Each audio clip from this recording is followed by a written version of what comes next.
Hey YouTube, this is going to be a video about 4 knife steels which I consider very, very good. Now this is mainly going to be knife steels used in folding knives, but there are going to be a few fixed blades that I sneak in here.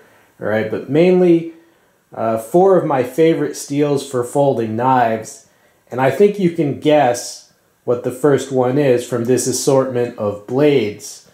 Bradley Alias 1, Spyderco Titanium Frame Lock Military, right, and a chevron pattern Strider, and a Microtech. Yes, the first of the favorite steels is S30V. That's kind of been a standard for high-end production knives. Basically, it's almost like it's considered a company can't go wrong, right, by making their folder an S30V, right, and just feast your eyes. This is my first and still my only Strider folder. I do have a fixed blade. Alright, and the tried and true TI frame lock. I recommend this knife if you're looking to buy your first expensive folding knife. I'd recommend this. Alright, and this is not going to be a highly technical video or anything, but basically S30V is liked by many people because of its edge holding ability. It can retain a sharp edge for longer, less sharpening, and it is a stainless steel. It is corrosion resistant. And I like S30V quite a bit, never complain about it. Alright, let's move on to the second steel. Alright, the second steel, and this is in no particular order. Yes, some of you already know what it is.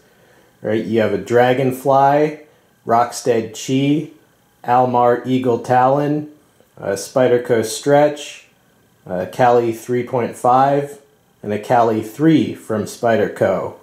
And these are all ZDP 189. Now some of these, the entire blade is that steel. Others are laminate steel, but all of the edges on these knives are ZDP 189. And that is one of the steels that's sometimes called a super steel.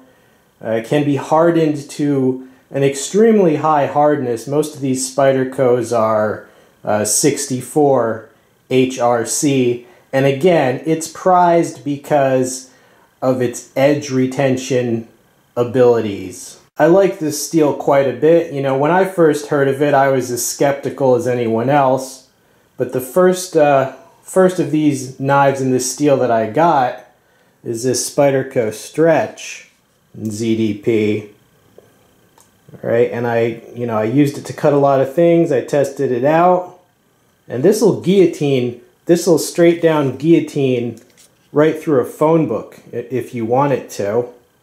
Alright, and it was the performance of that ZDP Stretch that got me to try out the Cali 3.5, and I liked that, so I tried that Almar, and then the Cali 3, the Dragonfly, and of course it all culminated in one of my Grail knives, the Rockstead Chi. And then I highly recommend ZDP 189. It has never failed me. Just the performance. The performance is excellent. Takes such an incredibly sharp edge. One of my favorite steels. Steel number 3. Can you guess? Yeah, alright. Answer me 2 questions. 1, are you European? And 2, have you always wanted to be Rambo? If you answered yes to both, then you're really going to like this steel, right? N690CO. Among other things, this is a very popular steel with knife manufacturers that make blades for different militaries, such as the Italian military and Italian special forces. It is an Austrian stainless steel, and I consider it every bit as good as S30V. And all these blades you see before you are made from N690CO. These 2 blades here, Extrema Ratio Dark Talon an Extrema ratio 2.1 knife. It's basically, as you can see, it's an Italian version of the USMC bar. And all these other blades are made by Fox Knives Italy. Check out this Fox Knives Nero. I've reviewed this. Check this out. This is an ATC. This is the short command sheet tomahawk. I've reviewed the longer version. This is one solid slab of N690 CO. Right, and the only difference between this and the one I reviewed is this is 4 inches shorter. And next to that you have the folding and fixed blade Profiles, made for Blade Tech by Fox. Then you have the Combative Edge Tanto, right, also made by Fox in Italy, and the Fox Fighting Karambit. Now N690 CO, again, prized for edge retention, and it is stainless, so it is fairly corrosion resistant. Very popular in Italian and just European cutlery in general, but a lot of US knife makers are now waking up to this steel, and I can think of at least 5 or 6 knife makers I know on YouTube that are and have been using this steel in their own knives. I'm very familiar with this steel. I have 2 more ATC tomahawks all in this steel, and I tested out the larger one, held up extremely well, so I am down for this steel. Like I said, I like it every bit as much as S30V. Alright, and this might surprise some of you, and it might overjoy some of you. D2, yes, all of these blades you see before you are D2. You have a Bastinelli folder over there, a Brissa folder and fixed blade, a Dendra that's made in Italy, a Dustar knife from Israel, right? Lion steel knife, a Gerber Metolius. Much as it pains me to admit, that Gerber is actually good. Benchmade 710, right? And a Benchmade one of their Harley Davidson line.